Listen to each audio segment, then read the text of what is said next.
Hey, how's it going, guys? It's Silentcore here again, and today I'm going to be going through the old school feature poll number 4 that was just released today. And it was weird. It gets released really early in the morning, but they don't tweet about it until usually later, so I didn't actually see it till they tweeted about it. But I'm going to go ahead and say this is probably one of the most useful polls they've done so far.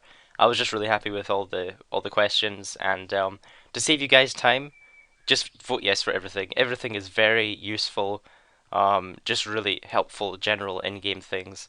And there's also a few patch notes. Actually, I'll show you guys those first. So the patch notes today, just really simple bug fixes, random event fixes, and also the quite an interesting one is the fight caves. And they've just made a small little nerf that won't let you go back in straight away after you leave. And this has actually broken a load of fight cave bots. So apparently there's loads of fight cave bots just standing outside clicking, trying to get in, and it's not working. So that's kind of funny. But yeah, back to the poll. There's I believe 19 questions, and they're all just really useful things. So I'll just go through them all slowly. So the first one is a chat box one, and it just lets the text wrap around rather than being cut off. Because I noticed in the old school window, it's a little bit smaller than the EOC window. So when you're talking to a player in the EOC, if you've got a long message, it'll obviously wrap round for them. But if they're typing to you on the old school server, a lot of their messages will get cut off, and they won't remember that that gets cut off on your screen. And the second one is just a security issue with the bank pin, which I think is obviously a good choice. And I think everything has actually reached the cutoff of 75%. So I think all of these updates will go through. But that's right enough. Then they're all really useful stuff. There's a couple of clan chat ones, just helpful kick stuff. I think it would be even more useful if it said who kicked who, like this player kicked this player, and in the chat box. I think that's what it means.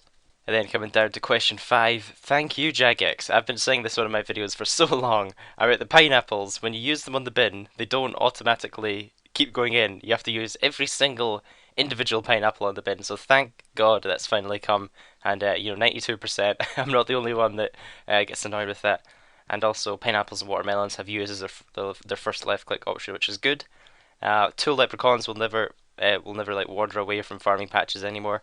And I think the one that I had the biggest problem with was Falador. If any of you guys do farm runs, whenever I go to Falador, the tool leprechaun is always like a mile away from the farm patch, so I have to run all the way over to him to get some super compost.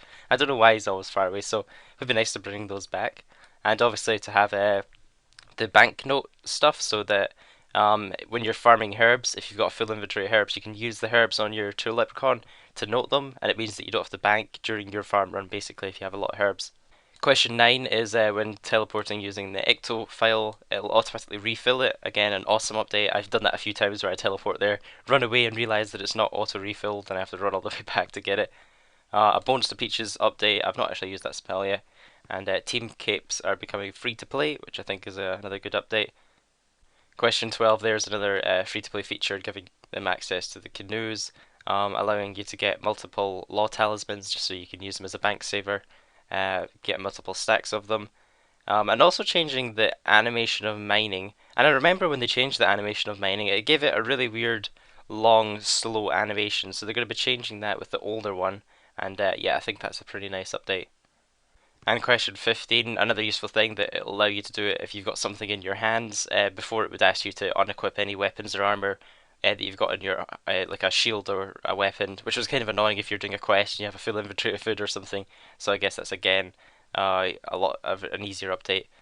Question 16 is just making it a little bit easier to get across the bridge in the swamp. And lastly, question 17 is for the Ava's accumulator or Ava's attractor, just making it easier to get them without having to go through all that dialogue, which I think is awesome. It's, if you're getting a bunch of them, if you're going to go PKing, you need a whole bunch of those backpacks, and it really does save a lot of time, and you're not having to click through all that chat to get each one all the time. So yeah, just a really cool poll. I'm really happy with all the answers. And it is really nice to see the whole community coming together and wanting to improve this old school server. We don't just want a replica of 2007 to stay like that forever. We want our own game that we can really push to improve and have everyone's suggestions in together. So yes, the server's really coming along nicely. I think it's making some really nice progress. So yeah, thanks for listening, and I'll see you guys next time.